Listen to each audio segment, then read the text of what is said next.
북한 노동당 창건일, 긴장감이 감돌았던 어제 죽음의 백조로 불리는 미국의 B-1B 전략폭격기 2대가 한반도 상공에 출격했던 사실이 뒤늦게 공개됐습니다. 지난달 23일 밤 동해 북방 한계선 북쪽 국제 공역을 비행한 이후 두 번째 야간 기습 출격입니다.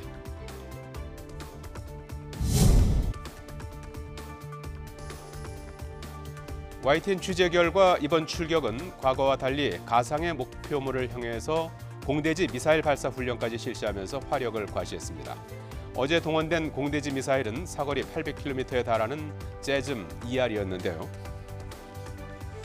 재즘-2R은 주요 목표물을 타격할 수 있는 미군의 독자적인 핵심 무기로 미국의 NBC 방송은 지난 8월 유사시 재즘-2R을 장착한 B-1B 전략 폭격기가 북한을 타격하는 데 선봉에 설 것이라는 보도를 한 적이 있습니다.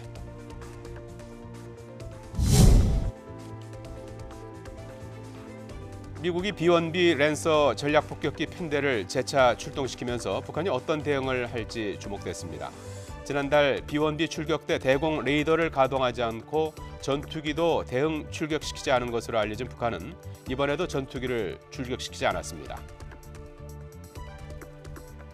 어제 10월 12일은 노동당 창건 기념일로 북한이 추가 도발을 감행할 수도 있다는 관측까지 제기됐었는데요. 하지만 예상과 달리 북한은 추가 도발 없이 내부적인 축제 분위기를 이어갔습니다. 이유가 무엇일까요? 일종의 이제 뭔가 모두 체인지가 도달하고 있다 이런 걸 보여주는데 바로 그만큼 또 최종 단계이기 때문에 미국의 반작용도 클 것이고 따라서 김정은도 이걸 했다가 만약에 실패하는 또 경황도 있을 수 있지 않습니까? 과거 뭐 북극성이라든지 뭐 이슬비에라든지 여러 가지 실패한 적도 한두 번 있기 때문에 무수단이라든지 이번에도 이제 이것은 실패하지 않고 완벽한 연출을 그려내야만 하기 때문에 북한이 좀 신중하게 접근하고 있지 않나 보여집니다.